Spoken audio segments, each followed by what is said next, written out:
냄새는 기억을 속이지 않는다. 오강수는 요즘 이상한 꿈을 자주 꿔요. 기억에 없는 어떤 여자가 자신을 꼭 끌어안고 우는 꿈. 희미하게 퍼지는 꽃냄새 같은 향수 냄새가 유독 선명하게 남는 그런 꿈이죠.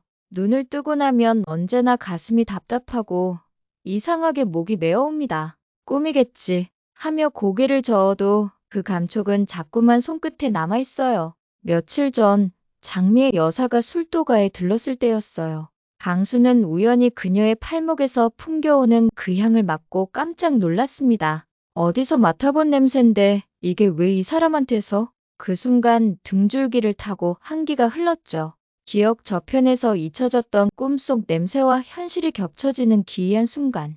강수는 괜히 움찔하며 몸을 뒤로 뺐어요. 며칠 뒤 한봄이 실수로 떨어뜨린 서류 더미를 주워주다가 강수는 흰 봉투 하나를 발견하게 되어 장미애와 관련된 재단 서류인 줄 알았죠. 그런데 봉투 속엔 DNA 검사 결과지가 있었어요. 검사자는 장미애, 비교 대상자는 오광수. 어리둥절한 채로 종이를 들여다본 강수는 그 순간 심장이 멎는 듯한 느낌을 받았습니다. 이게 뭐야? 머리는 현실을 부정하려 했지만 손은 미세하게 떨리고 있었어요. 누군가의 장난이길 바랐어요. 하지만 서류 구석에 찍힌 정식 기관 로고와 날짜, 그리고 모자 관계 가능성 99.997%라는 문구는 장난으로 치부하기엔 너무도 차갑고 또 분명했어요. 강수는 종이를 주머니에 슬쩍 넣고 아무 일 없던 척 자리를 떴습니다. 하지만 그날부터 그는 완전히 달라졌습니다.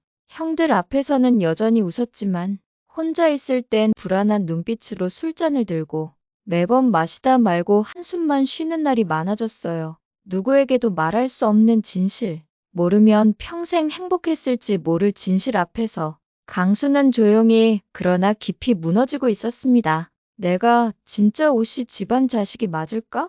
며칠 동안 강수는 술도가 서구를 뒤졌습니다. 부모님의 혼인신고서, 가족관계등록부, 오래된 앨범, 상속 계약서까지.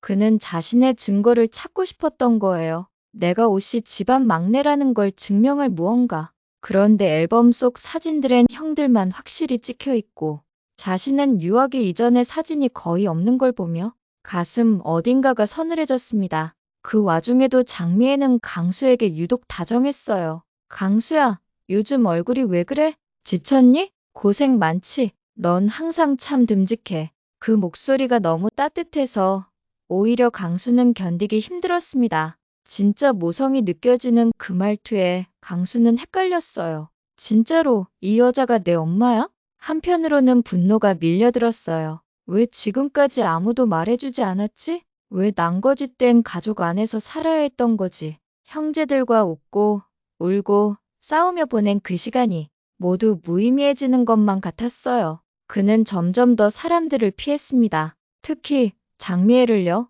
그녀의 시선이 닿기만 해도 마치 자신이 모르는 세계의 비밀 안에 있는 것 같아 견디기 힘들었어요. 그리고 어느 밤 오천수와 술 한 잔 기울이던 중 천수가 던진 말 한마디가 강수를 무너뜨렸습니다. 강수 넌 말이야 웃을 때 엄마랑 닮았어. 눈꼬리가 살짝 처지는 그 느낌? 그거 엄마가 어릴 때 우리 웃겨줄 때 그 표정이었는데. 강수는 웃음을 지어 보였지만 그 안에서 온몸에 힘이 풀리는 걸 느꼈습니다. 이젠 도망칠 수도 없겠구나. 그의 가슴 안에서 지금껏 쌓아온 모든 정체성이 조용히 무너져 내리고 있었어요. 진실은 들을 준비가 됐을 때 더 잔인하다. 그날 밤 강수는 도저히 잠을 이룰 수 없었습니다. 머릿속은 복잡했고 심장은 계속해서 바쁘게 뛰었죠.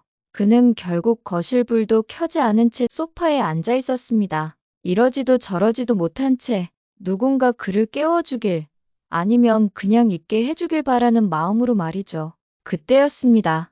장미의 여사가 조용히 거실로 나왔습니다. 잠이 안 온다며 물 한 잔을 따르던 그녀는 어둠 속에서 멍하니 앉아있는 강수를 보고 살며시 다가와 앉았죠. 강수야, 괜찮니? 그녀의 목소리는 여전히 다정하고 따뜻했습니다. 하지만 강수는 그 따뜻함이 너무 아팠습니다. 차라리 모질게 굴어주길 바랐어요. 그래야 이 감정을 정리할 수 있을 테니까요. 어릴 때 기억이 하나 있어요. 열이 많이 나서 정신이 없었는데 누군가 제 이마에 물수건을 얹고 계속 제 손을 잡고 있었어요. 괜찮다고, 금방 나을 거라고. 그 손이 이상하게 자꾸 생각나요.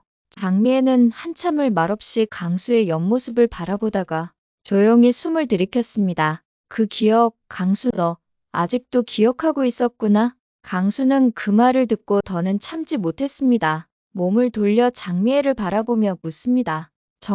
정말 그게 이모였어요? 아니, 이모가 아니라 혹시 엄마였던 거예요?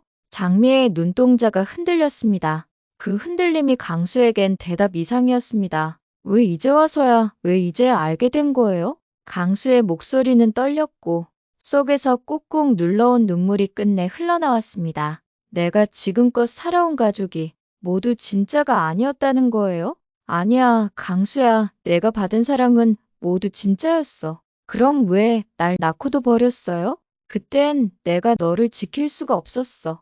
그 집안에서 너를 품을 자격이 없었어. 장미애는 말하며 눈물을 떨구었습니다. 하지만 그 눈물은 강수의 마음을 어루만지기엔 너무 늦었고 너무 가벼웠습니다. 그 밤 강수는 혼자 방으로 돌아와 한참을 울었습니다. 형제들 몰래 아무도 모르게 마치 어린 시절로 돌아간 듯 베개 속에서 흐느끼며 자신이 누구인지조차 확신할 수 없게 된 그 밤은 오광수 인생의 한 갈래가 완전히 꺾여버린 순간이었습니다. 피 한 방울로 뒤바뀔 세상. 아침이 밝자 강수는 언제나처럼 평소와 똑같은 얼굴로 형들 앞에 섰습니다. 아무 일 없다는 듯 웃으며 아침밥도 잘 먹었고 술도가에 출고 서류도 꼼꼼히 확인했습니다. 하지만 그 눈빛은 어제의 그 강수가 아니었습니다. 눈동자 속 어딘가에 무거운 그림자가 드리워져 있었죠. 형들 몰래 그는 변호사 사무실을 찾아갔습니다. DNA 검사 결과와 함께 유언장 내용을 문의했고 만약 친자가 맞는 경우 장미애가 가진 지분에 대해 어떻게 상속이 이뤄지는지를 조용히 알아봤습니다. 그는 이제 감정이 아닌 현실을 준비하고 있었던 겁니다. 그리고 동시에 술도가 내부 창고에서 폭발음이 울리고 그 자리엔 마광숙이 쓰러져 있다는 긴박한 장면이 예고됩니다.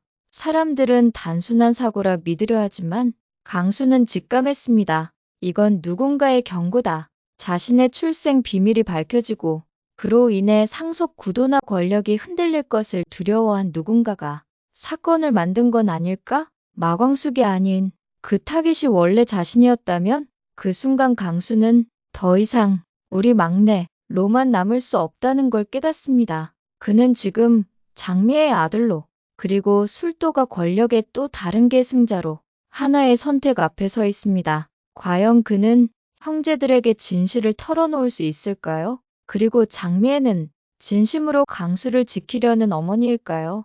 아니면 모든 걸 계산한 설계자일까요? 지금까지 제가 예측해본 독수리 오형제를 부탁해 다음 이야기였습니다. 여러분은 어떻게 생각하시나요? 여러분이 상상하는 예상 줄거리도 댓글로 남겨주세요. 구독과 좋아요는 제가 이 이야기를 계속 이어가는 데 큰 힘이 됩니다. 끝까지 시청해주셔서 감사합니다.